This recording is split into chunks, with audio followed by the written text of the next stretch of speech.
does sports, in a way, prepare you? If you look at sports, and you've played so much of them, captain of Yale, you have great disappointments, you have great highs, you have great lows, you have victories, you have defeats. Yeah. Well, political life, nothing is tougher than the political life, and you've been in all areas of it. That's right. Are there similarities? Yeah. I mean, did you ever say to yourself, geez, this isn't a hell of a lot different than what I face? It prepares you for real life.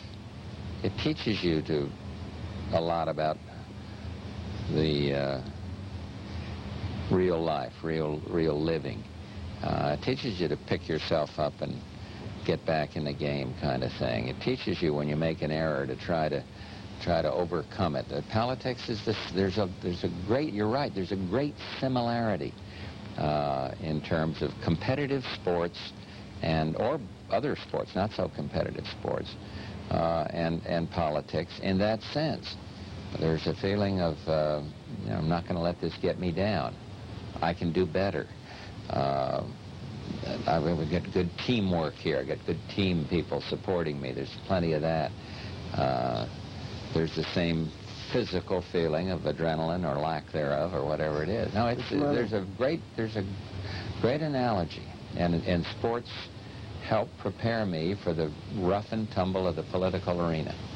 Can I take it conversely now for a second and say, because you said team sports, and everybody looks at individuals today, but sports to me also teaches you the team concept. And one of the things that I was impressed about you at the Houston Summit is you would read the columns and say, well, why isn't Bush doing this? Why isn't he doing that?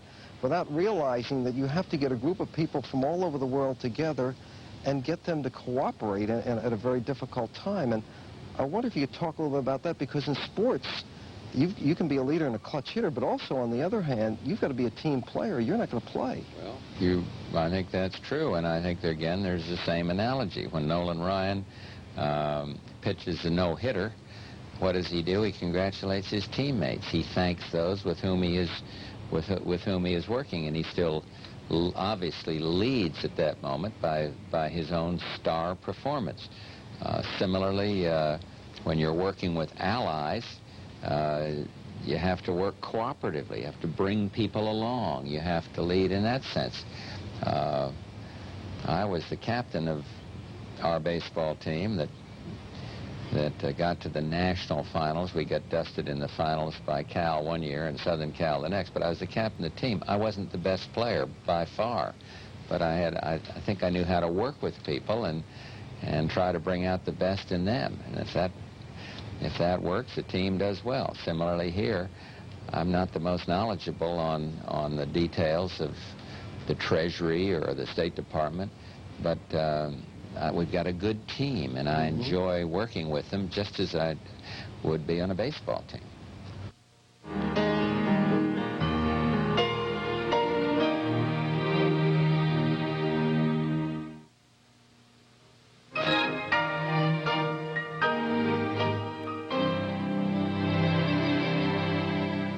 One of the great concerns that I have, and I'd imagine you do too, is today the professional athlete in particular, the role that he plays in society.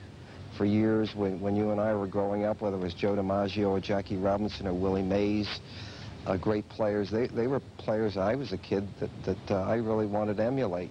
And yet today you have the players are probably much greater than they ever were before. But you read about drug problems, you read about all these things. I wonder if you feel that the professional and the college athlete should be a role model for the young people. Yes, he should, and I think to a large degree these star athletes are role models. The problem is you don't read about all the banks that were not robbed today. You read about the bank that was robbed. You don't read about all the role model sports figures that are out giving of their time to the ghetto youth or to the summer camp or to the helping on the education or teaching kids to be literate or whatever it is. You read about those that fall out, that have human weakness, that get into drugs or get off into some pursuit that is illegal. And that's the way our system is. You pick up the paper and you don't read about the good things that are happening in our country. So it's my contention that star athletes have always been role models for youth, for young people, And today, more than ever, in spite of this horrible challenge of narcotics, I'd say because of it, it is more important that they be role models for these kids. And in all these sports, I think it's true, tennis, golf, football, baseball, basketball, these kids these stars can help our youth far more than a lot of other people. And I think they're trying hard. I really believe it. You know, it's funny, came into Washington last night, looked over the memorials, Vietnam Wall, Capitol Hill. So always impressed by here. And then I looked over here. I said, that's got to be the loneliest job in the world. Yet I said, you know, it's funny, watching television, I've seen most of the presidents. They always seem more exhausted at the end of their tenure than they did in the beginning. But with you look younger every day. And I mean that. So what's the secret? Will you well, I haven't been around here very long. Will you? Hey, listen, I'm 66, and my hips and my knees feel like it. But you look refreshed. Well, I feel good. We've got good people. It's the team spirit. They got a lot of people that are working hard and working with me, and I've been blessed by a couple of things. Knock, knock on wood. Our administration has been clean. And secondly, I'm blessed by strong, independent minds in the cabinet and other high government officials. I think of our drug czar, Bill Bennett, or Bill Riley over in EPA, or John Frohnmeyer at NEA, and so many others. And yet when the president makes a decision, they're part of a team. They say, hey, he's president, I'm not. And they go out and go forward together. And again, there's a sports analogy there.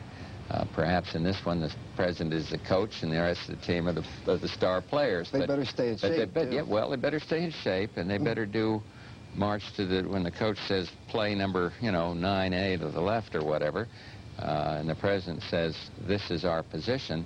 It's important, a sports analogy, that they all do the same play, and it's important in the running the country analogy that they go out and say, look, the president's made a decision, and here's what we're going to do. Again, a very clear analogy between sports and running this place. But in terms of the loneliest job, I made a vow.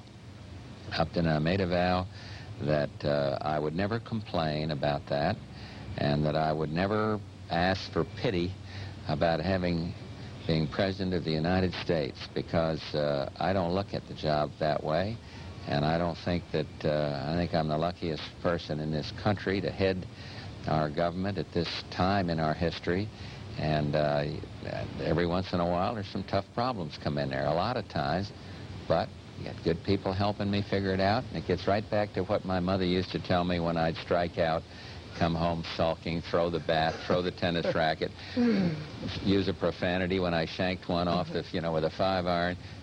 You get back and do your best. Do your best. And if you know you're giving your best, then the American people, I think, would understand it. And it's the same in sports. If a guy strikes out 4 times in a row, and then he comes up the next time, and they know he's trying, they know he's not sulking, they know he's going to do his best, that's all they ask.